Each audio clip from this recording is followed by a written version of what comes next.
A future world full of space wizards, evil monsters, and the most badass weapons and armor you'll ever see, Destiny 2 Forsaken not only has an epic solo campaign, it's also got an awesome competitive multiplayer scene. If you've dabbled in Destiny in the past and strayed away from it, there's no better time than now to return. Destiny's OG competitive mode is the Crucible. There are two types of match you can get into.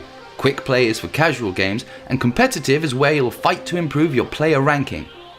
Here are our top tips for Destiny's PvP to help you improve your skills across the board and dominate in every game. 1. Know the game modes. The Crucible features a variety of game modes, all of which can call for a different kind of playstyle. Before getting into the ins and outs of PvP, you'll need to know what you're playing for. In quick play, there's Control and Clash. In Control, you have to hold down objective flags while killing the enemy, and Clash is straight up team deathmatch. Other limited time modes include Rumble for solo players and Mayhem Clash, which makes your abilities charge really fast. Things get more tactical in competitive, as you'd expect, with game modes called Countdown, Survival, and Breakthrough. Countdown features 2 bomb sites to attack or defend and is similar to Search and Destroy in Call of Duty. Survival is round-based and features limited respawns, and Breakthrough has a neutral point to capture before becoming attackers or defenders. 2. Movement is key. Player movement is crucial in the Crucible. When in a gunfight, you'll want to be strafing or crouching to try and throw off your enemy's aim. Jumping around can also help, but you'll lose out on weapon accuracy. If you want mid-air accuracy, you'll need a weapon mod called Icarus, which helps your aim while jumping. When not in a fight, keep in mind that crouching down will make your enemy's radar go off much slower, allowing you to maintain a sense of stealth. It's a great way to get the jump on an opponent who is not expecting you up close. 3. Know when to disengage. One of the key aspects of the Crucible is knowing when to fight and when to take off running. Running away from a fight in a mode where the whole objective is to kill other players might seem counterproductive, but it can help you win more games. If you are the first to take damage in a fight, or you find yourself fighting multiple enemies, the smart play is to disengage and try to regroup and gain your health back. It's not the most fun way to play, but it will keep points off of the scoreboard. This playstyle can also be extremely aggravating to play against as well, but it's important. If your enemy takes off running, it probably means their team is close by, so let them go. Do not take a fight that you probably won't be able to win. 4.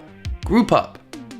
In the Crucible, you'll want to stick together with your teammates, both in-game and in orbit. You will almost always have a better time picking up victories with a group of 4 or 6 than you will by yourself.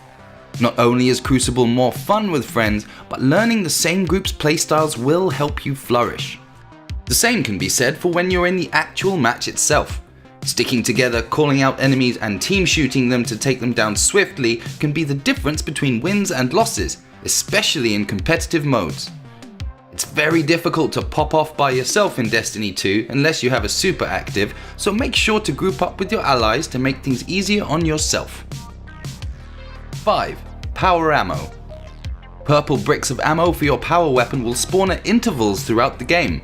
They're usually found in a central location on each map, giving both teams a fair chance at picking it up. Power ammo can make a huge difference in the game.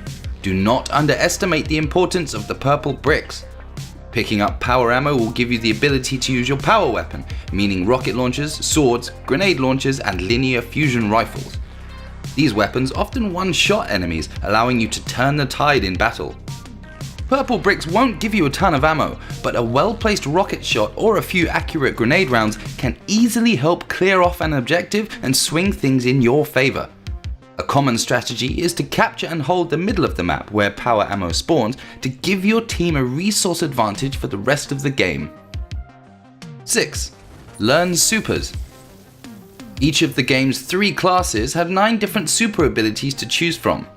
Get to know which one fits your playstyle and practice each one's unique moveset.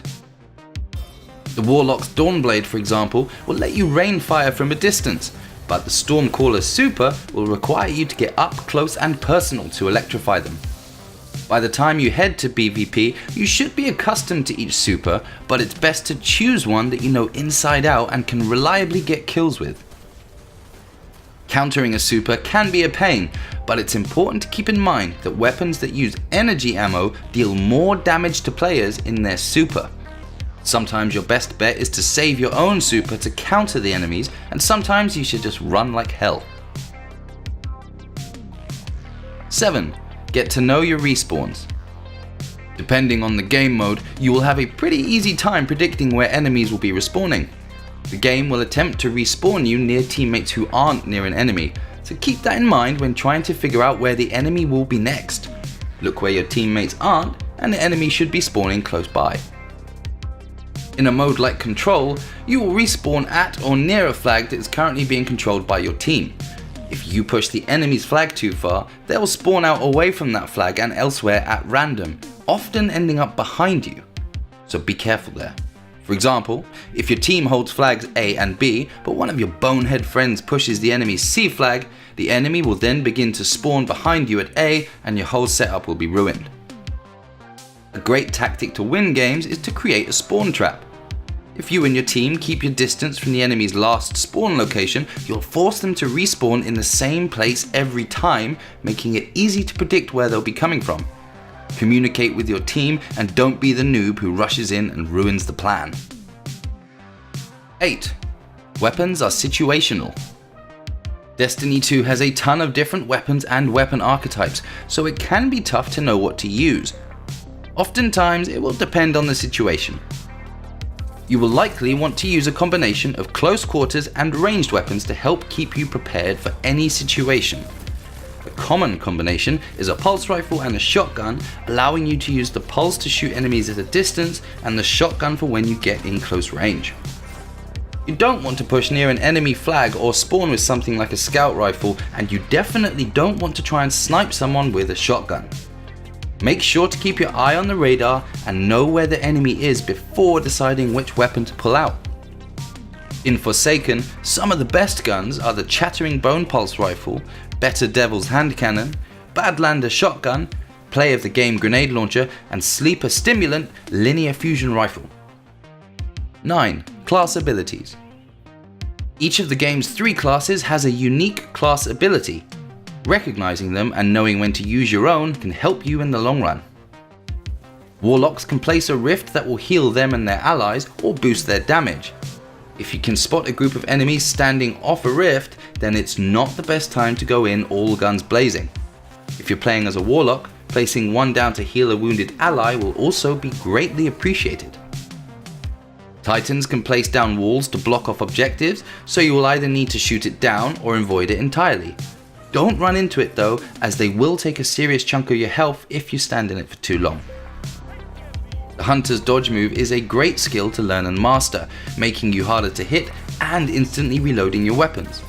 Watch out against other hunters and time your own reloads to make sure you don't get caught out of position. Now you're ready to jump into the Crucible and start racking up mercies. If you're not a PvP god at first, don't worry, keep practicing and learn from your mistakes. No one is a dominant player right away, but with this list of tips, you might be soon. Click the thumbs up if you liked this video and subscribe to Ultimo Hombre for more game guides, competitive gaming, and news from our live events. Thanks for watching, and we'll see you next time.